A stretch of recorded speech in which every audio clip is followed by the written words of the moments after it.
العصر ما أعطى. آخری آیت ہے غیر المغضوب علیہم ولا الضالین، جن پر نہ تو تیرا غضب نازل ہوا اور نہ وہ گمراہ ہوئے۔ مغضوب علیہم وہ ہے جنہیں ہدایت ملی ہو اور پھر وہ ہدایت کا راستہ ترک کر دے اپنی شرارت نفس کی وجہ سے۔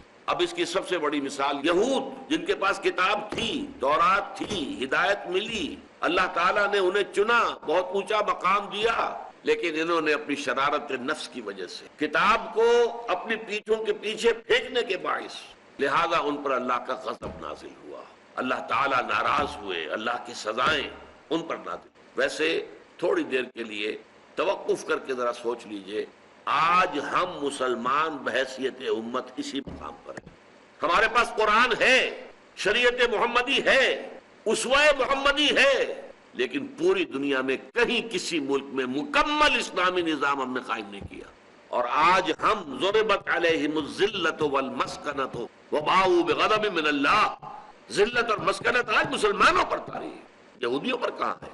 مسلمان ہیں پٹتے ہیں تو رحمتیں ہیں تیری اغیار کے کاشانوں پر، اور برف گرتی ہے تو بیچارے مسلمانوں پر۔ تو مغضوب علیہم کی مثال قدیم میں یہود، اور آج بدقسمتی سے ہم مسلمان اس کی مثال ہیں۔ نحمده ونصلي على رسوله الكريم، اما بعد فاعوذ بالله من الشيطان الرجيم، بسم الله الرحمن الرحيم، الحمد لله رب العالمين، الرحمن الرحيم، مالك يوم الدين، إياك نعبد وإياك نستعين، اهدنا الصراط المستقيم، صراط الذين أنعمت عليهم غير المغضوب عليهم ولا الضالين، رب اشرح لي صدري ويسر لي أمري واحلل عقدة من لساني يفقهوا قولي، اللهم ربنا ألهمنا رشدنا وأعذنا من شرور أنفسنا، اللهم أرنا الحق حقا وارزقنا اتباعه وأرنا الباطل باطلا وارزقنا اجتنابه، آمین یا رب العالمین۔ سورہ فاتحہ پر ہماری گفتگو تقریباً تکمیل کو پہنچ چکی ہے۔ اہدنا الصراط المستقیم، پروردگار ہمیں ہدایت بخش سیدھے راستے کی، سیدھا راستہ دکھا، سیدھا راستہ بتا، سیدھے راستے پر چلا اور اس کی منزل مقصود تک پہنچا۔ راستہ ان کا صراط الذین انعمت علیہم، راستہ ان کا جن پر تیرا انعام نازل ہوا، من النبیین والصدیقین والشہداء والصالحین، وہ انبیاء کا راستہ، صدیقین کا راستہ، شہداء کا راستہ اور صالح مومنوں کا راستہ۔ غیر المغضوب علیہم، وہ راستہ ان کا جو نہ تو گمراہ ہوئے ولا الضالین، اور نہ ہی ان پر تیرا غضب نازل ہوا۔ تو میں عرض کر چکا ہوں کہ غضب نازل ہونے سے مراد کیا ہے؟ اللہ نے ہدایت دی لیکن پھر شرارت نفس کی وجہ سے، اپنی خواہشات اور شہوات کی پیروی کرنے کی وجہ سے، اللہ کی دی ہوئی کتاب کو اپنے پیٹھ کے پیچھے پھینکنے کی وجہ سے اس ہدایت سے محروم ہوئے، اور اس کے نتیجے میں اللہ تعالیٰ کا غضب ان پر نازل ہوا۔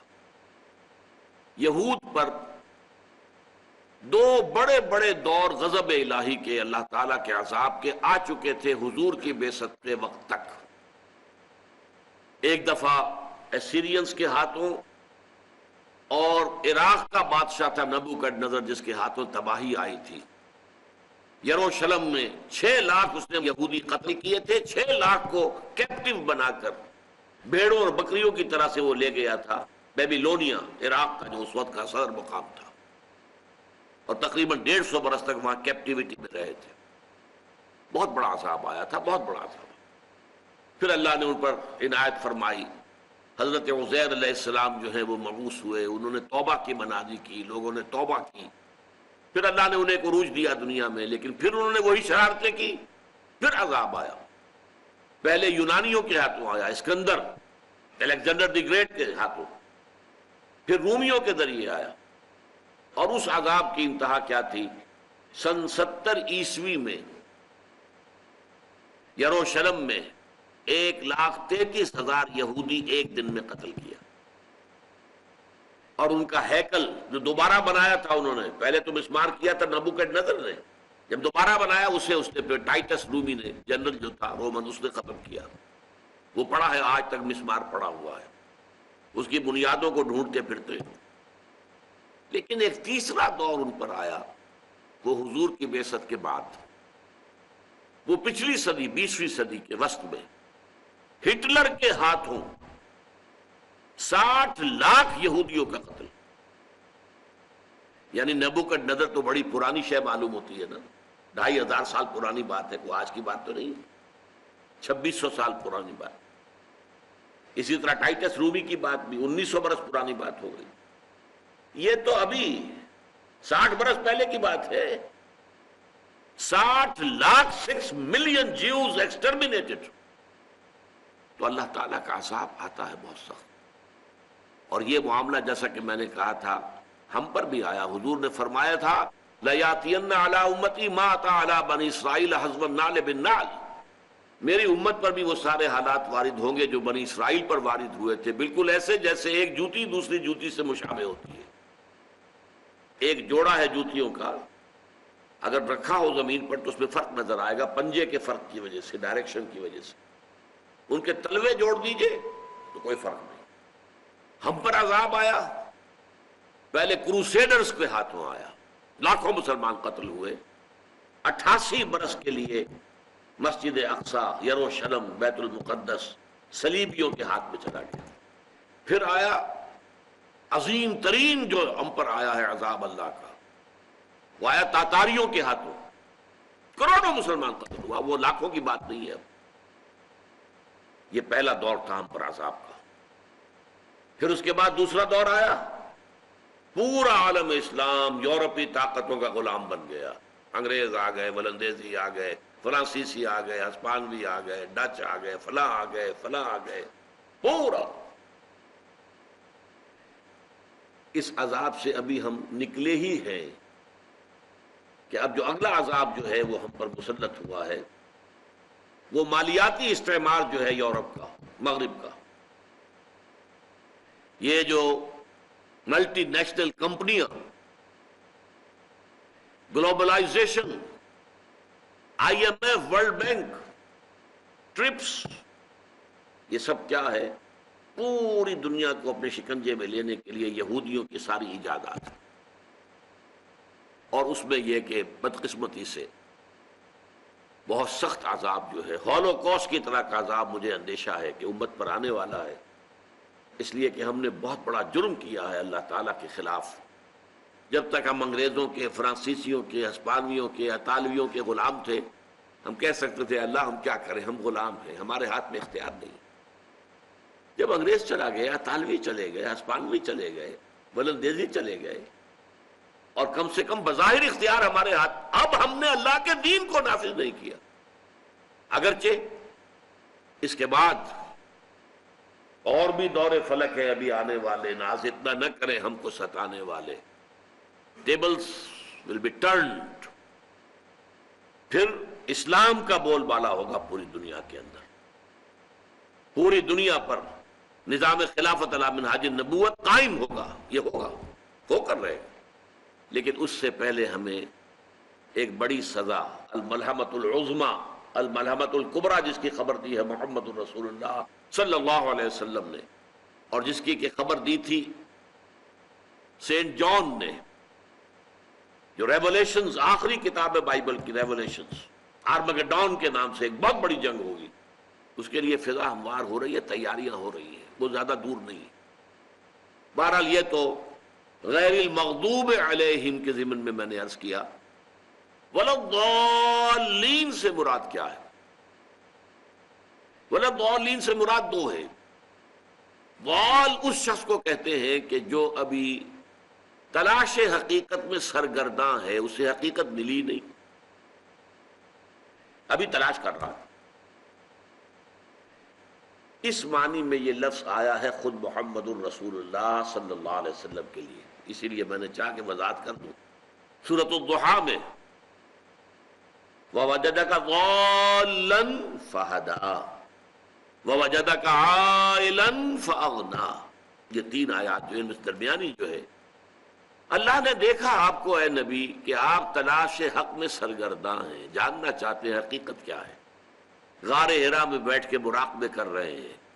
کان صفت و تعبدہ فی غار حرا التفکر والاعتبار، غور و فکر، سوچ بچار، فلسفیانہ سوچ، جیسے فلسفی بیٹھ کر سوچتا ہے یہ کائنات کیا ہے، اس کی حقیقت کیا ہے، اس کی کوئی ابتدا ہے یا انتہا ہے، یا یہ ہمیشہ سے ہمیشہ رہے گی، اس کا کوئی کریٹر ہے یا نہیں ہے، خود بخود بنی ہے، کریٹر ہے تو اس کی صفات کیا ہیں، اس سے ربط کا تعلق قائم کرنے کا کوئی راستہ ہے یا نہیں ہے، یہ سارے فلسفیانہ سوالات ہیں۔ تو حضور چونکہ اگر تو اہل کتاب میں سے کسی گروہ میں پیدا ہوئے ہوتے، یہود میں پیدا ہوئے ہوتے، تو تورات آپ کے پاس ہوتی، انجیل آپ کے پاس ہوتی، اگر آپ عیسائیوں میں آپ تو پیدا ہوئے مشرکین کے اندر، وہاں کچھ بھی نہیں، کتاب بھی نہیں، کوئی کتاب نہیں، امی، ان پڑھ قوم، لہذا یہ سارا سفر ذہنی جو ہے آپ نے خود طے کیا ہے، آپ اس غور و فکر و سوچ بچار کی کیفیت میں سے گزرتے ہوئے، اور اللہ نے فرمایا وَوَجَدَكَ ضَالًّا فَهَدَىٰ، اے نبی اللہ نے پایا آپ کو، دیکھا کہ آپ تلاش حقیقت میں سرگرداں ہیں تو ہدایت دے دی، پردے اٹھا دیے، حضرت جبرائیل آ گئے، اقرأ بسم ربک الذی خلق خلق الانسان من علق اقرأ وربک الاکرم الذی علم بالقلم علم الانسان ما لم یعلم۔ حضور کوئی تعلیم جو ہے دنیاوی طریقے پر آپ نے حاصل نہیں کی، لکھنا پڑھنا نہیں سیکھا، کسی مکتب میں کسی انسان کے سامنے زانوِ تلمس طے نہیں کیا ہے، لیکن فرشتوں نے آپ کو پڑھایا، جبرائیل آپ کے معلم ہے۔ علمہ شدید القویٰ ذو مرۃ فاستویٰ وہو بالافق الاعلیٰ ثم دنا فتدلی، تو علمہ شدید القویٰ، بڑے طاقت والے یہ فرشتے ہیں جنہوں نے حضور کو پھر تعلیم دی ہے۔ بہرحال ایک تو ضال کے معنی یہ ہے، دوسرے ضال کے معنی یہ ہے کہ انسان ہدایت یافتہ ہونے کے بعد کسی غلط نیت سے نہیں، کسی نیک اور اچھے جذبے کے غلو کی وجہ سے غلط راستے پر چلتا ہے۔ مثلا نصارہ، حضرت مسیح کی محبت عقیدت اس درجے بڑھی کہ اللہ کا بیٹا بنا دیا، یہ غلو ہے۔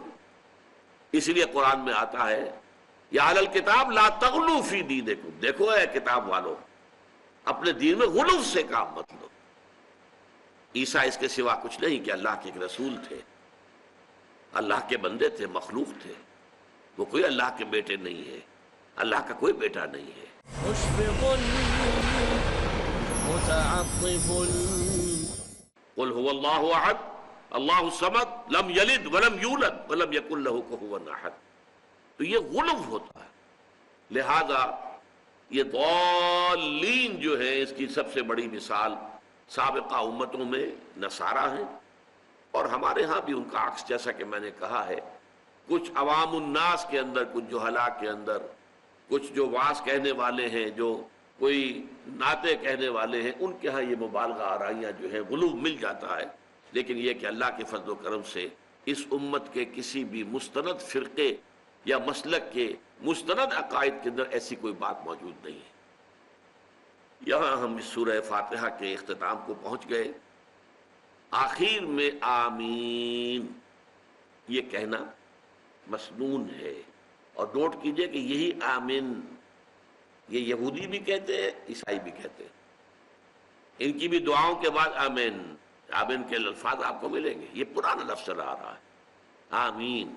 ظاہر بات ہے کہ یہودیت جو ہے وہ بھی بگڑی ہوئی شکل ہے نا، آخر وہ بھی اسلام تھا، حضرت موسیٰ علیہ السلام کا دین، سب کا دین اسلام تھا، دین حق ایک ہی ہے، یہی حضرت عیسیٰ کا تھا، تو آمین آپ کو ملے گا۔ اختلاف اگر تھوڑا بہت ہے تو وہ یہ ہے کہ نماز میں جب ہم یہ پڑھیں تو آمین جو ہے بلند آواز سے کہیں، یا یہ ہے کہ اپنے دل ہی دل میں کہہ لیں، یہ اختلاف ہے۔ کہنے میں کوئی اختلاف نہیں، کہنا ضرور ہے، وہ اخفاء کے ساتھ یا اظہار کے ساتھ، یہ اختلاف ہے۔ اب میں چاہتا ہوں کہ وہ جو آپ کے پاس ایک لیفلٹ ہے، یہ سورہ فاتحہ کا ضمیمہ ہے بہترین کہ جو اس وقت آپ کی خدمت میں ہدیتاً پیش کیا جا رہا ہے۔ ایک حدیث قدسی ہے در حقیقت، جس کی بنیاد پر یہ خاکہ کھینچا گیا ہے۔ حدیث قدسی کسے کہتے ہیں؟ حدیث قدسی وہ حدیث ہے جس میں حضور یہ فرمائے کہ اللہ یہ کہتا ہے، تو عام حدیث سے اس کا درجہ بلند ہو گیا۔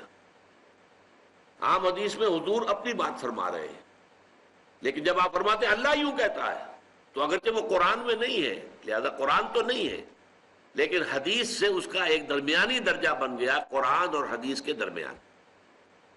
حدیث قدسی کیا ہے؟ قسمت الصلاۃ بینی و بین عبدی نصفین۔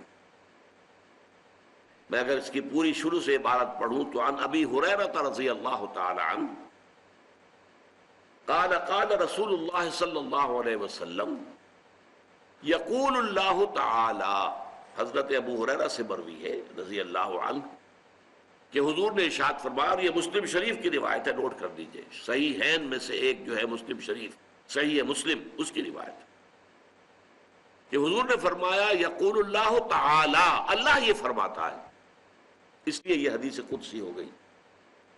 قسمت الصلاۃ بینی و بین عبدی نصفین، میں نے نماز کو اپنے اور اپنے بندے کے مابین آدھا آدھا تقسیم کر لیا ہے۔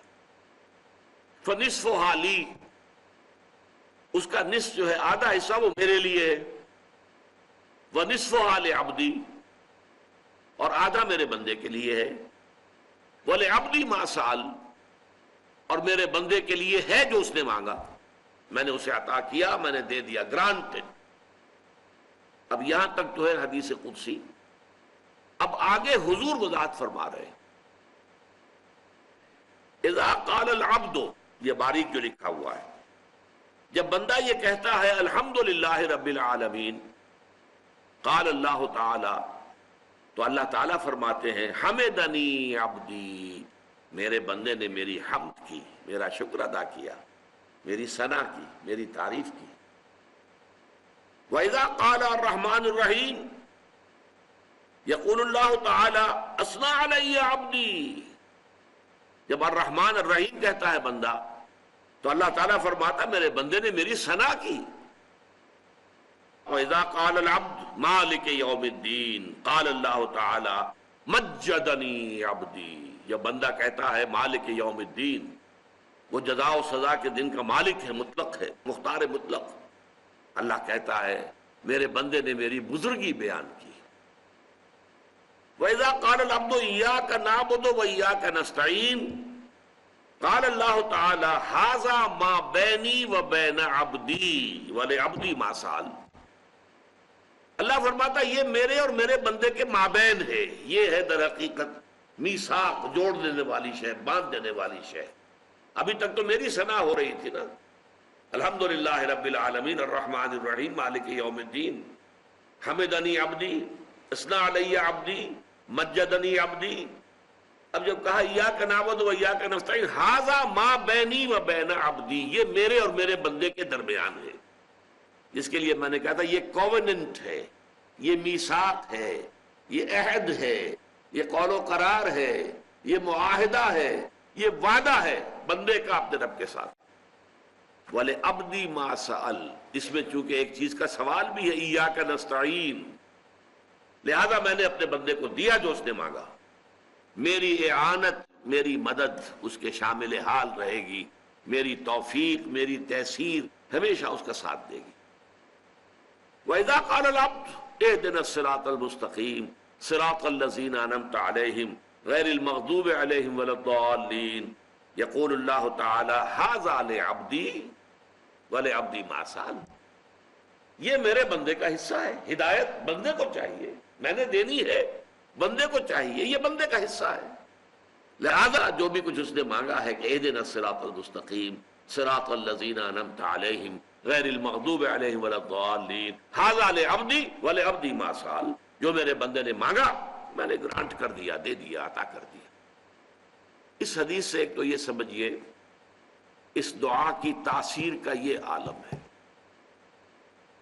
ادھر ہماری زبان سے الفاظ نکلتے ہیں، ادھر سے اللہ تعالیٰ کی طرف سے جواب آتا، بشرطے کہ یہ ہمارے احساس اور شعور کی گہرائیوں سے الفاظ نکل گئے۔ اگر ہم نے طوطے کی طرح رٹے ہوئے الفاظ دہرا دیے ہوں بس پیرٹ لائک، پھر وہ بات نہیں۔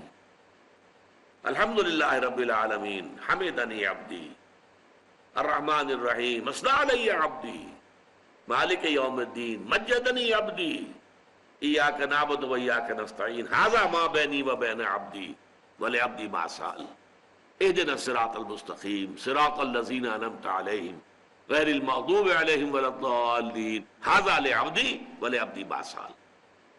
اب دیکھیے اس کا جو خاکہ میں نے کھنچوایا ایک آرٹسٹ سے، اس کو دیکھیے کہ کس قدر خوبصورتی کے ساتھ یہ ترازو جو ہے، اس ترازو کی جو ڈنڈی ہے، بیم، وہ ہے درمیانی آیت، چوتھی آیت، ایاک نعبد و ایاک نستعین۔ پوری صورت میں حرف واو صرف یہی آیا ہے، اور یہ ایک آیت میں دو جملے ہیں۔ ایاک نعبد ایک مکمل جملہ ہے، ایاک نستعین ایک مکمل جملہ ہے، درمیان میں واو ہے۔ اس واو کو ہم نے شکل دی ہے جہاں سے ترازو کو پکڑا جاتا ہے، مٹھ کہتے ہیں اسے آپ، یہ واو مٹھ کے مانند ہے، اور اس کا جو ایک آرم ہے اس کے اس بیم کا، وہ ایاک نعبد اور دوسرا ایاک نستعین۔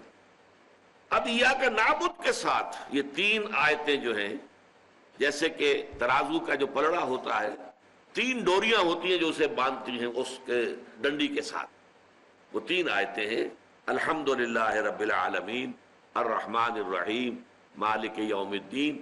اور ان تینوں کا منطقی نتیجہ یہ ہے کہ ایاک نعبد، یہ بات سمجھ لیجیے، ان تین کا جا کر منطقی نتیجہ کیا ہے؟ ایاک نعبد۔ جب ساری ثنا اور حمد کا مستحق اللہ ہے، جب تمام جہانوں کا مالک و پروردگار اللہ ہے، جب وہ رحمان اور رحیم ہے، جب وہ جزا و سزا کے دن کا مختار مطلق ہے، لہذا لازمی نتیجہ کیا ہے؟ اے پروردگار تیری ہی بندگی کرتے ہیں، پرستش کرتے ہیں اور کرتے رہیں گے۔ یہ گویا کہ پلڑا جو ہے ان تین آیات کے ذریعے سے یہ جڑ گیا ہے ایاک نعبد سے۔ ایاک نستعین سے وہ تین آیتیں جڑی ہوئی ہیں، اہدنا الصراط المستقیم صراط الذین انعمت علیہم غیر المغضوب علیہم ولا الضالین۔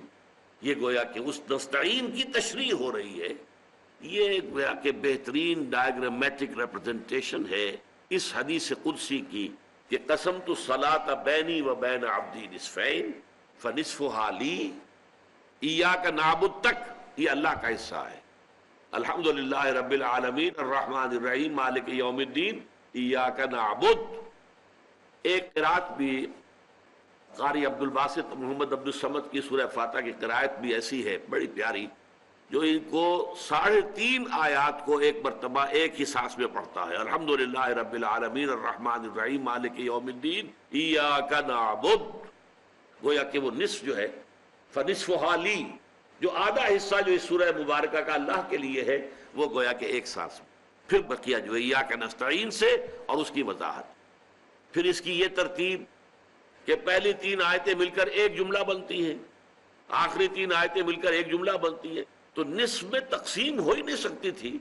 اگر یہاں پر آیت بسم اللہ بھی شمار کرتے تو کہاں رکھتے؟ اس ترازو میں اس کی جگہ کہیں ہے ہی نہیں۔ ایاک نعبد و ایاک نستعین وہ در حقیقت بیم ہے، اور اس کے ساتھ یہ جڑی ہوئی 3 آیتیں ادھر ہیں اور 3 آیتیں ادھر ہیں۔ بہرحال یہ سورہ فاتحہ کے ضمن میں آخری ہدیہ تھا جو میں آپ کی خدمت میں پیش کرنا چاہتا تھا۔ مشفق متعطف